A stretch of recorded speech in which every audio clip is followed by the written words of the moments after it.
فإن مع العسر يسرا إن مع العسر يسرا فإذا فرغت فانصب وإلى ربك فارغب رب اشرح لي صدري ويسر لي أمري واحلل عقدة من لساني يفقهوا قولي رب زدنی علما.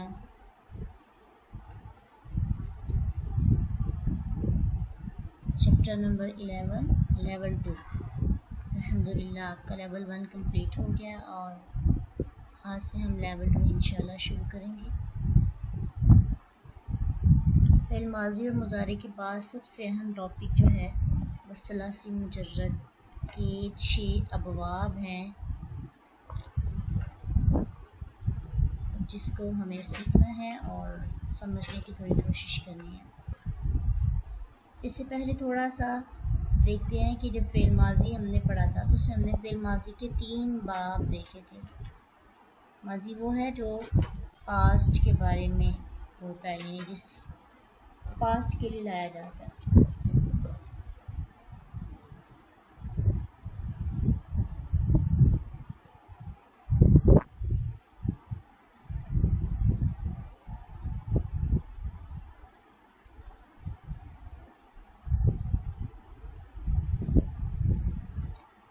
اس میں ہم نے اس کے 3 باب پڑھے تھے، فعل اور اس کے وزن پر ضربہ، یعنی اس کا میننگ تھا اس نے مارا، اور فعل اس کے وزن پہ تھا سامعہ، تو اس کا مطلب تھا اس نے فعل سامعہ، اس نے سنا.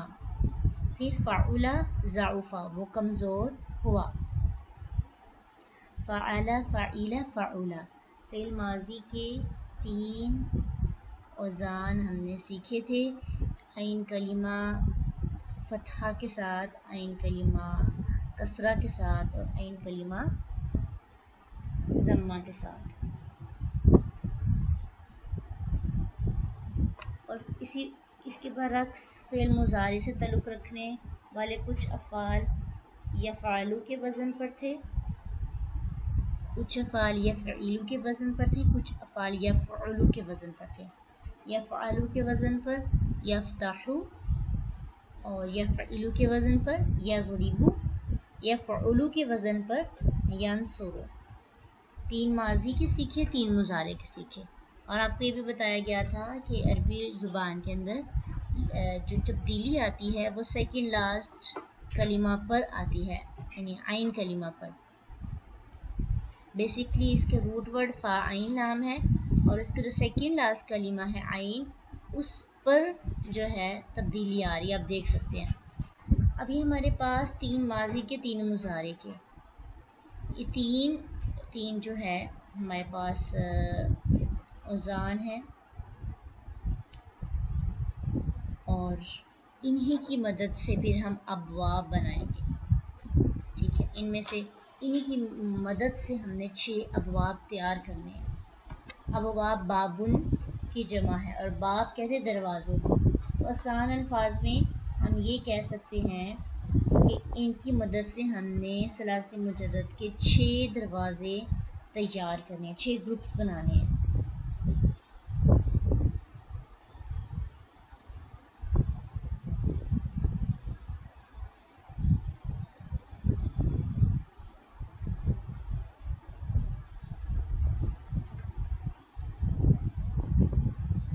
سب سے پہلے ہم دیکھتے ہیں کہ ثلاثی مجرد جو ہے اس کا مطلب کیا ہوتا ہے. اس کی ڈیفینیشن یہ ہے کہ ایسا فعل ماضی جو اپنے مادے کے ذاتی 3 حروف پر مشتمل ہو اسے ثلاثی مجرد کہتے ہیں. یعنی اس کے مادے کے 3 حروف ہوں، روٹ ورڈ جو ہیں 3 ہوں اور اسی پر مشتمل ہو، یعنی اسی سے مل کر بنا ہو، اس کے اندر ایکسٹرا ورڈز نہ لگے ہوں.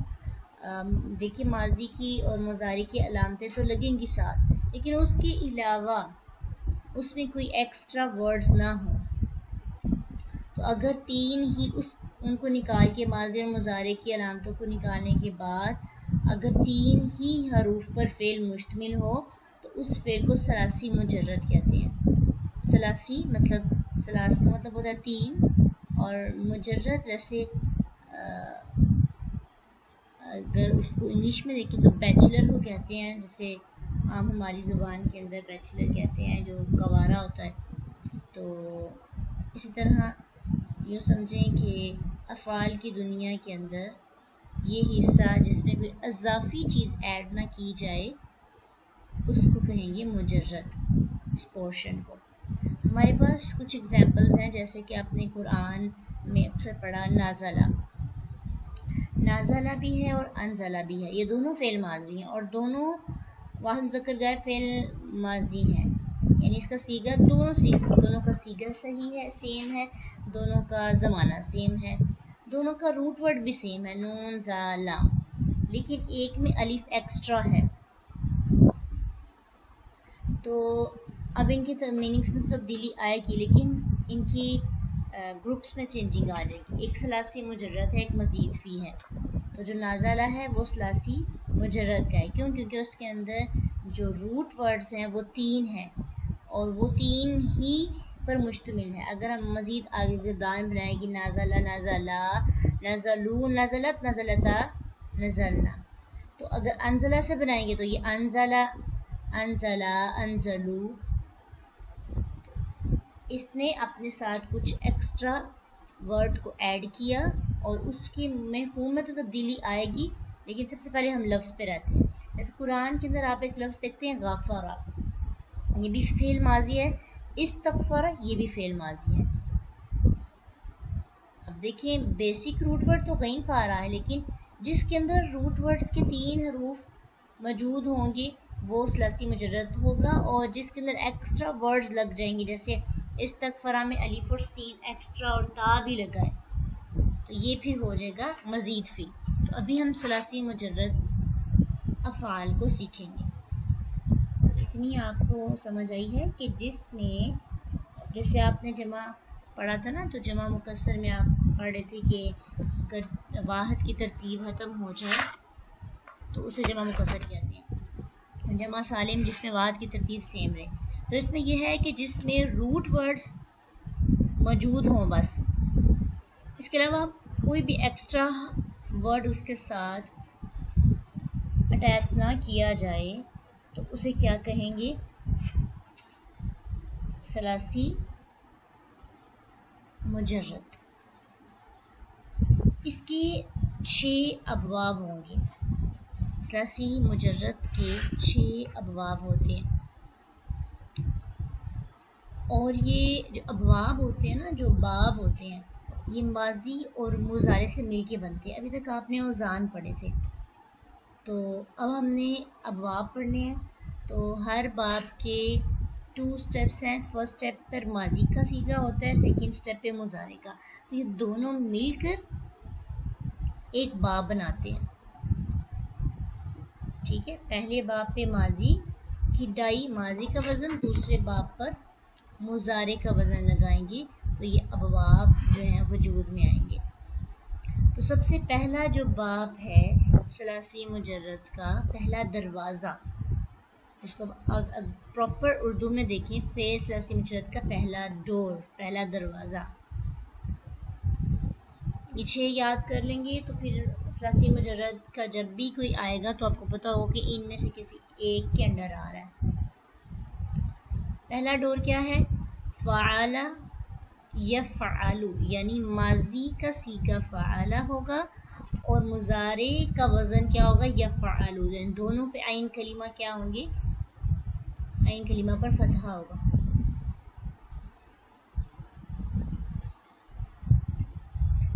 اور اس کے وزن پر، یعنی اس کا جو وزن ہے، اس کا جو باب ہم نے کھولنا ہے، اس میں فاتح یفتح. اب دیکھیے، اگر ہم نے ہر ایک کو نشاندہی کے لیے ہر باب کا ایک الگ الگ نیم ہوگا. جیسے کہ اس باب کا دروازہ، اس دروازے کا جو نام ہے وہ ہے فاتح یفتح، اور اس کا شارٹ کٹ نیم فا ہے. یعنی پہلا دروازہ فتح یفتح، اس کے وزن پر بہت سے باقی حرف بھی، باقی فعل بھی آپ کو ملیں گے، لیکن اس دروازے کو آپ نے فاتح یفتح کے نام سے یاد کرنا ہے۔ اس کا روٹ ورڈ فاتح ہے اور اس میں جو ہے اس کے عین کلمہ دونوں میں مکسور ہے، یعنی عین کلمہ پر کیا ہے؟ زبر ہے۔ اس کا مطلب ہوتا ہے وہ کھولتا ہے، یعنی فتح اس نے کھولا، یفتح وہ کھولتا ہے یا وہ کھولے گا۔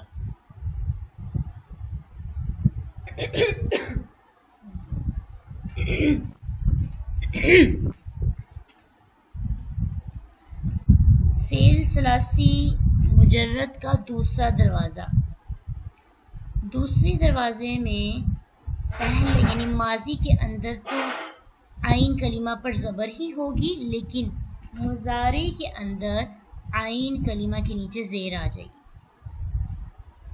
ضرب یضرب، فعل یفعل کے وزن پر ضرب یضرب، تو اس دروازے کا نام کیا ہوگا؟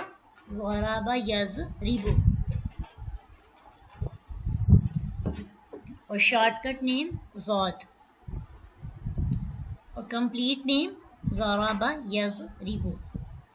تو دوسرا باب ضرب یضرب ہے، پہلا باب فتح یفتح، انہی کے نام سے یاد کرنا ہے۔ اس کے بعد ہے فعل ثلاثی مجرد کا تیسرا ڈور، تیسرا دروازہ۔ اس میں بھی ماضی، جو ماضی ہے وہ اس کا عین کلمہ بھی فتح پہ فتح ہے، لیکن جو مضارع ہے اس کے عین کلمہ پر پیش آ جاتی ہے۔ فعل یفعل، نصر ینصر، تین دروازے سیکھے، تینوں میں ماضی کا عین کلمہ تو سیم ہے، ماضی کا صیغہ، ماضی کا وزن تو وہی ہے فعل، لیکن مضارع کے اندر چینجنگ آئی ہے۔ پہلے مضارع یفعل تھا، پھر مضارع یفعل تھا، پھر مضارع یفعل تھا، یہ بھی تین ڈور، تین باب بنے ہیں۔ فتح یفتح، ضرب یضرب، نصر ینصر۔ اب یہ اگر آپ نے ابواب سیکھ لیے تو جب آپ کو قرآن کے اندر کو اس طرح سے ملے گا نا تو آپ کہیں گے کہ اس کا باب یہ ہے۔ باب بتائیں آپ نے، جیسے کہ آپ کو پوچھا جائے کہ ناصر ینصر جو ہے اس کے وزن پر کوئی بھی اگر آپ کو ملے گا تو آپ کو اس کا باب بتانا پڑے گا، تو آپ اس کے باب کو ناصر ینصر بتائیں گے کہ ناصر ینصر اس کا ڈور ہے، اس کا دروازہ ہے، اس سے گزر کر یہ والا لفظ جو ہے وہ تیار ہوگا۔ جیسے آ جاتا ہے داخل یدخل، یہ بھی ناصر ینصر کے وزن پر ہے، تو اس کا جو دروازہ ہے، ڈور ہے، وہ کیا ہے؟ ناصر ینصر، داخل یدخل کا۔ تو یہ تین بس یاد کرنے ہیں، یہ یاد کرنے والے ہیں انشاءاللہ۔ تو جیسے جیسے آپ اس کو سیکھیں گے، ابھی سمجھے کہ جو اولا کام ہے آپ کا لیول ہے وہ گہرائی کی طرف ہے، یعنی اس میں آپ اوزان سیکھیں گے اور اوزان کے ساتھ ساتھ ان کے اندر تبدیلی کیسے آتی ہے۔ اب دیکھیے بیسک تو سیکھ لیا نا، بیسک ماضی اور مضارع سیکھ لیا ہے، اب یہ ہے کہ ان کے اندر جو مزید ایڈوانس لیول ہے ان کے اندر جو مزید تبدیلی کر کے ہمارے سامنے چیزیں آتی ہیں، تو اس کا مقصد کیا ہے؟ جس سے اپ نے ابھی دیکھا کہ غفرہ بھی ہے اور استغفرہ بھی ہے، روٹ ورڈ سیم ہے لیکن میننگ میں کیا تبدیلی آئے گی اس طرح سے ایکسٹرا ورڈ لگانے سے، کیونکہ قرآن کا تو ایک حرف بھی ایسا نہیں جس کو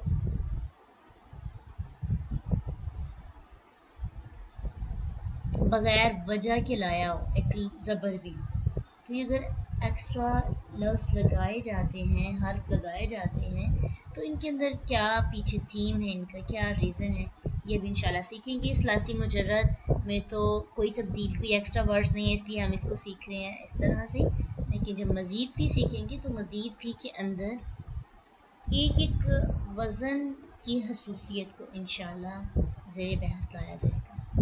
تو کل تک کے لیے فَإِنَّ مَعَ الْعُسْرِ يُسْرًا إن مع العسر يسرا فإذا فرغت فانصب وإلى ربك فارغب